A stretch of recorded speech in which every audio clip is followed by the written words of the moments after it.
Hello and welcome, I'm Joshua Barnes and you're watching NewsX World. Let's first take a look at some of our top stories. The White House says that the ball is in China's court over making a deal with the US amid tariff tensions. Meanwhile, China's GDP rose higher than expected in the first quarter prior to Trump's tariff action.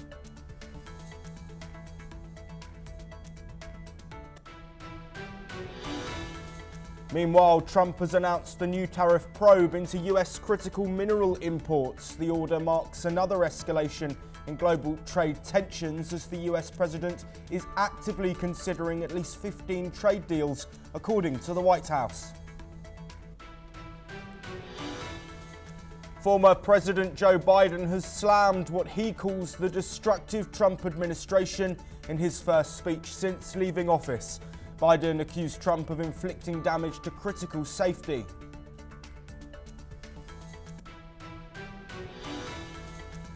Benjamin Netanyahu has vowed to intensify military operations against Hamas until all war objectives are achieved. The Israeli PM also called for the release of hostages during a visit to Gaza, as deadly strikes continue to be reported in the enclave. President Trump has held a meeting with top national security aides as Iran's supreme leader downplays hopes over talks that continue between the nations on Saturday in Oman. US aircraft carriers have moved in on Iran amid military threats to Tehran. NATO chief Mark Rutte has visited Odessa in Ukraine, saying support for Ukraine is unwavering, while saying there is no doubt Russia started the war. Meanwhile, Ukraine says it has hit back at Russian brigades that it says is behind Sunday's deadly Sumy attack.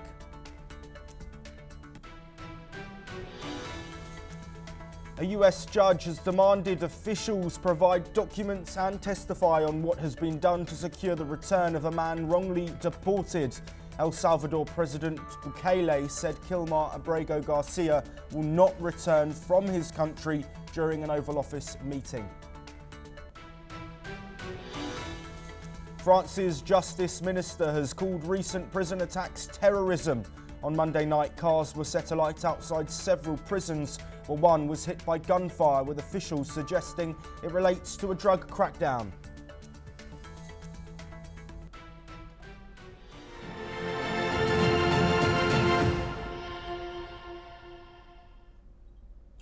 Well, China's economy today has risen by 5.4% in the first quarter amidst the US tariff escalation.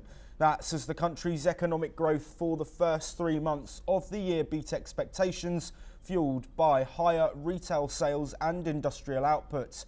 The Indian stock market ended with robust gains for the second consecutive session amid easing trade war jitters and a growing belief that India will remain relatively less impacted by US tariffs. These tariffs were putting pressure on the country's economy and trade, even as Beijing unveiled forecast beating first quarter growth.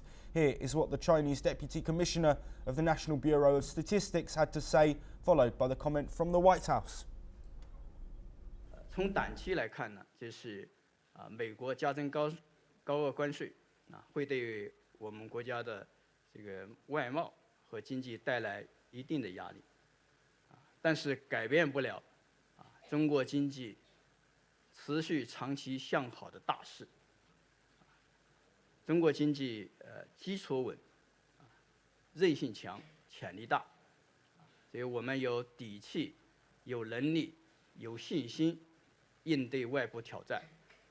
That option still on the table?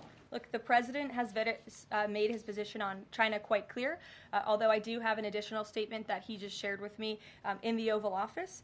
The ball is in China's court. China needs to make a deal with us. We don't have to make a deal with them. There's no difference between China and any other country except they are much larger. And China wants what we have, what every country wants, what we have. The American consumer, or to put it another way, they need our money. So the president. The US is also restricting chip giant Nvidia's exports to China as part of a wider attempt to gain dominance in the semiconductor industry. chips have become a battleground in the US-China race for tech supremacy. Further in updates, Trump tariffs are now threatening to push Apple to ramp up iPhone production in India, airlifting $2 billion worth of goods ahead of the deadline. Well, joining us to discuss these developments and the ongoing trade tensions is Ross Feingold, a political risk analyst joining us from Taipei, Taiwan. Ross, we heard there at the opening of the programme comments from China and the United States, the US saying the ball is firmly in the court of China. Is that the case in your opinion? Yes, it is. And I think it signifies that, at least at the moment, the Trump administration is willing or even eager to have a negotiation with China over these issues, very similar to how the United States is in negotiations with numerous countries that were subject to the reciprocal tariffs. And that's an ongoing process. So it seems at the moment that the United States is willing to make some kind of deal with China. Any kind of deal is probably going to be similar to the so-called Phase 1 trade agreement that was reached in January 2020, which would involve China making commitments to buy very large amounts of U.S. products, and specifically energy like LNG, as well as agricultural products. So we have to wait and see. When will the two leaders talk? When will negotiating teams from the two sides engage? Although there's a lot of invective and angry statements flying back and forth, at some point they will have to engage with each other. Yes, Ross, one of the biggest sectors which has been impacted throughout these tariff negotiations and tensions is, of course, the technology sector. Trump announcing that there will be a halt on some NVIDIA exports to China. Also, Apple looking to make action, exporting $2 billion worth of goods from India. Why is the technology sector being specifically impacted so much? There's an overarching concern about certain more advanced semiconductor chips could be used by the Chinese military, and given the possibility of war between Taiwan and China, which the United States may or may not get involved in, there's certainly a national security concern in the United States that the most advanced semiconductor chips might help the Chinese military. So I think, broadly speaking, we can understand the national security concern, although, of course, the majority of chips are going to wind up in consumer electronics, in automobiles, et cetera, et cetera. But this is a policy that really began under the first Trump administration and continued under the Biden administration, and it will continue in the second Trump administration to ensure that China's military does not gain a technological advantage over America or the United States' close allies in the Asia-Pacific region. Yes, Ross, and to bring an end to this discussion, I do want to talk about the markets. There have been some uplift in global markets over the past couple of days. Do you think this is because there's been no escalation between China and the US? And what else might be a contributing factor in this? I think the sell-off was so large that there's bargain hunting now.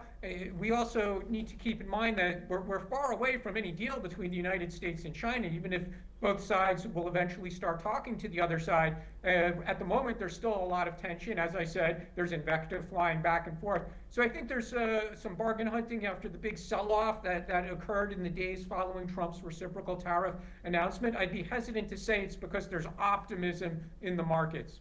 Ross Feingold, thank you as always for joining us and providing your insight. We stick with tariff updates, and President Donald Trump has accused China of reneging on a major Boeing deal after reports that Beijing halted deliveries of US-made jets and ordered airlines to pause equipment purchases from American firms. Trump, posting on Truth Social, called the move a betrayal and blasted China for failing to uphold past trade commitments. The decision comes as both countries applied heavy levies on each other, significantly raising costs for Boeing jets and prompting airlines to reconsider Airbus or domestic alternatives. Boeing, already reeling from regulatory and supply chain issues, declined to comment. Analysts warn that the halt adds pressure to a plane maker already struggling, though short-term effects may be limited due to potential redirection of these jets.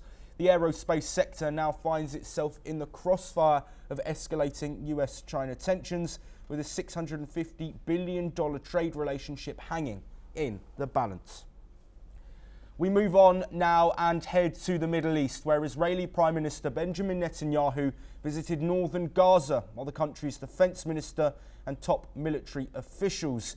His office said he received a security briefing on efforts to defeat Hamas and free Israeli hostages. Netanyahu vowed continued pressure on the group, saying hostages must be released and that Israel will achieve all its war objectives. Netanyahu further stated the following. אני פה עם שר הביטחון, עם מפקדי צה"ל והלוחמים שלנו, הסדיר והמילואימניקים המופלאים. הם עושים פה עבודה נהדרת ברצועת עזה, הם מכים באויב, והחמאס יספוג עוד ועוד מכות. אנחנו עומדים על כך שהוא ישחרר את חטופינו, ואנחנו עומדים על השגת... Well, this visit came as Hamas rejected Israel's latest ceasefire proposal, which included a push to disarm militant factions in exchange for a permanent end to the war. Meanwhile, Israeli airstrikes killed at least 21 Palestinians, and Hamas said it lost contact with the team guarding a U.S. Israeli hostage following those attacks. Well, joining us to discuss these latest developments is Rohan Gunaratne, a Middle East expert, joining us from Singapore. Rohan, thank you very much for being here with us this morning. We have to first look at this visit that Benjamin Netanyahu has taken to northern Gaza. What message does that send given the renewed military operations in the enclave? Netanyahu is determined to dismantle Hamas. His request is that if Hamas wants a ceasefire, it has to disarm. Netanyahu is also very concerned about the latest information that is Aiden Alexander, a U.S. citizen who has been held hostage, who has been held by Hamas. Hamas spokesperson, the Al-Qassam Brigade's spokesperson, said that Hamas has lost contact with the Hamas team guarding the American citizen. So Israelis have, of course, said this is psychological warfare. But certainly, if an American citizen is killed by Hamas, Israel will further step up operations. Israel is fully supported by the United States and by Western countries to dismantle Hamas, because Hamas is continuing to hold Israeli and foreign hostages in Gaza. Yes, Rohan, looking at now the ceasefire deal and the negotiations that we know have been ongoing, of course, strikes continuing until a ceasefire deal and hostage exchange can be agreed. We've heard that Hamas has rejected the latest ceasefire deal, given the fact that they were open in talking about the fact they were ready to end the war. Why do you think this situation has happened, and what are Hamas looking for? Israel's thinking is that as long as Hamas exists as an armed organization, exists in power, in governance, that it will pose a threat to the security and stability of Israel. So the latest Israeli strategic calculus and Israeli position is that Hamas should disarm and even surrender. So Israel will continue its operations in Gaza until Hamas holds hostages, remain armed with weapons, and third is that Hamas does not surrender. So the Israeli demands have escalated, and Hamas, of course, has refused to disarm, surrender, or release all the hostages. Yes, Rohan, we are running short on time, but given your expertise, we do have to talk about the humanitarian situation that is currently ongoing in the Gaza Strip. What is the current situation for those living within the enclave?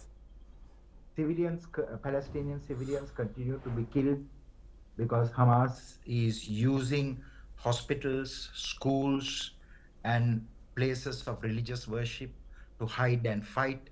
What is important is for the Muslim and the Arab leaders to call Hamas to release the hostages, because Israel has all the right to mount operations to rescue its citizens and foreigners who were on Israel land when Hamas staged that brutal attack on October 7th that has led to this devastating war. Rohan Gunaratne, thank you ever so much for joining us and providing your insight. Of course, the pain being felt by many inside the Gaza Strip is echoed by the families and loved ones and the people of Israel as hostages are still being held dead and alive. As developments continue in the Middle East and the Gaza Strip, we will be across all of those bringing you the latest updates. We stay in the region, and President Trump is turning up the pressure on Iran amid escalating nuclear tensions, deploying a second aircraft carrier to the region and intensifying military action against Iran-backed Houthis in Yemen, as Trump demands total dismantlement of Iran's nuclear program and Tehran warns of its weaponization capability. Initial talks in Oman showed some promise, but Iran remains cautious, seeking Moscow's counsel and standing firm on its red lines. A major show of force, the US has also stationed 6 B-2 stealth bombers in Diego Garcia, with diplomacy hanging by a thread and military options on standby. The outcome of this high-stakes standoff remains uncertain as talks continue. Meanwhile, Steve Witkoff, who is leading US diplomacy on Iran, has suggested Iran could enrich uranium up to 3.7%, contradicting Trump's stance, demanding full dismantlement of their nuclear program. After criticism, Witkoff clarified that any deal must eliminate Iran's enrichment and weaponization. Trump reaffirmed a hardline policy amid ongoing high-stakes negotiations. Moving over now to North America, and in a heated escalation, President Donald Trump is demanding an apology from Harvard University. The White House says the president is considering revoking the school's tax-exempt status after Harvard rejected a new federal directive from the Trump administration. The directive called for shutting down diversity, equity and inclusion offices, tightening hiring and admission policies, and adding immigration checks on foreign students. Trump's press secretary says the president also wants Harvard to apologise for what he called egregious anti-Semitism on campus. On Truth Social, Trump went further, warning that if Harvard continues promoting what he called terrorist-supporting sickness, it should be taxed like a political entity. This is what she said. First, when it comes to Harvard, as I said, the president has been quite clear they must follow federal law. He also wants to see Harvard apologize, and Harvard should apologize for the egregious anti-Semitism that took place on their college campus against. You also had an encampment on Harvard Yard that we all saw play out before the cameras. The university failed to impose formal discipline on any students for this anti-Semitic conduct violations, including the occupation of a campus building and the disruption of classes with bullhorns. Well, in response, Harvard accused the government of overreach and violating free speech. The university says no administration should control who it admits, what it teaches, or whom it hires. Staying in North America, and President Trump has proposed sending violent US citizens to El Salvador's mega prison, the Terrorism Confinement Center, a move likely unconstitutional. While his administration has already deported immigrants there, US citizens cannot legally be expelled under immigration law. Deportation applies only to non-citizens, and forcibly sending citizens abroad could violate constitutional protections like due process and bans on cruel punishment. Trump's envoy, Steve Witkoff, is pushing legal loopholes, including revoking naturalized citizenship in rare cases, which could make some eligible for deportation. The administration also sees strategic benefits, like removing individuals from US court jurisdiction and using harsh imprisonment as a deterrent. However, the Supreme Court has already pushed back against such overreach, and legal experts argue it's illegal to expatriate citizens for crimes. Overall, the policy faces major legal and constitutional barriers, despite Trump's intent and El Salvador's cooperation. Meanwhile, protesters have gathered outside the Salvadoran embassy as President Trump met Bukele, who refused to accept mistakenly deported Kilmar Abrego Garcia. sparking a legal crisis over the controversial deportation policy. This is what people who are part of the protest have had to say. Today is 34 days after his disappearance, and I stand before you filled with spirit that refuses to bring down. I will not stop fighting until I see my husband alive. Kilmar, if you can hear me, stay strong. God hasn't forgotten about you. Our children are asking, when would you come home? And I pray for the day I tell them the time and date that you'll return. And we do believe this case is so important because if he doesn't come back, this same pattern could be repeat with every single immigrant or anybody, even a U.S. citizen, that is sent to a concentration camp in El Salvador, which is called Secot. We're here to protest that Salvadorian President Bukele is meeting with Trump, and we don't want El Salvador to become the new concentration camp of the 2000s. People of Salvadoran origin that have lived here for many, many years, who have children here, homes here, business here, are afraid that, as Trump already did in his first term, he will again eliminate protective status. So this is very, very serious for the Salvadoran community and for all the immigrant communities. Moving now to Europe, and there have been reports of gun and arson attacks at least 6 prisons in France. The Justice Minister visited the Toulon prison, calling it acts of terrorism. Visiting Toulon prison in southern France, whose entrance was shot at with an AK-47 automatic rifle, Justice Minister Gérald Darmanin said he could not be sure if the attacks were linked to government efforts to clamp down on France's fast-growing drug trade. Darmanin, who plans to create new high-security prisons to crack down on gangsters who run their empires from behind bars, said at least 6 prisons had been targeting, adding that more prison officers union UFAP said vehicles were set on fire outside jails in Villepinte, Nanterre, Lyon and Valence. Here is what the French Justice Minister has said. Je ne sais pas ce qui se cache derrière ce slogan, et d'ailleurs je m'en fiche, puisque ce que je retiens, c'est pas qu'on ait tagué une porte de prison, c'est qu'on ait tiré la Kalachnikov sur des agents. Et la deuxième des choses, je ne sais pas qui est responsable de ces qualifications terroristes, puisque le parquet national s'est saisi, mais je suis sûr que le procureur national aura l'occasion de commenter l'enquête judiciaire qui est sous son autorité. We head now back to North America, and former US President Joe Biden, who demitted the presidential office in January, has hit out at his successor, President Donald Trump, in his first major speech since leaving the White House in January, where he defended the Social Security Administration as the US government is cutting its staff and shutting down some of its offices. The 82-year-old Democrat, who has largely avoided speaking publicly since exiting office in January, addressed the audience at the National Conference of Advocates, Counsellors and Representatives for the Disabled in Chicago. While calling Social Security more than a government program, Biden said this new administration has done so much damage and so much destruction. He added that the Trump administration has taken a hatchet to the agency. Let's listen in to Mr. Biden's take on the 100-day Trump administration.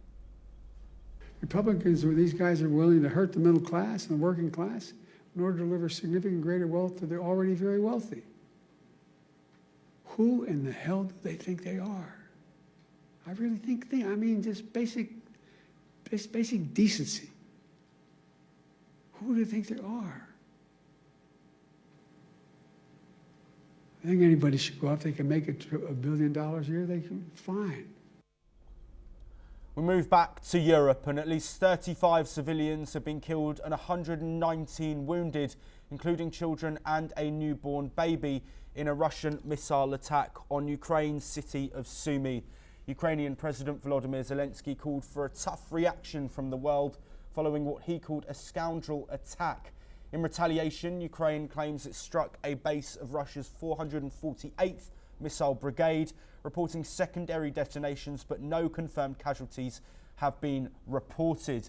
Meanwhile, NATO Secretary General Mark Rutte visited Ukraine, reaffirming full support while rejecting Donald Trump's claim that Kyiv started the war. Russia is the aggressor, Rutte said, also backing Trump's current push for peace talks. Let's listen in to what the NATO chief has said. Even hundreds of hospitals and medical workers have been targeted over the last years. I'm here today because I believe Ukraine's people deserve real peace, real safety and security in their country, in their homes. My heart goes out to the people of Ukraine. Meanwhile, tensions flared over a tentative US brokered truce, with both Russia and Ukraine accusing each other of attacks on energy infrastructure. Ukraine cited over 2,200 drones and 6,000 guided bombs launched by Russia since the agreement. Separately, 4 Russian journalists were sentenced to 5.5 years for alleged links to the late Alexei Navalny's anti-corruption foundation, and what critics say is part of a sweeping crackdown on press freedoms.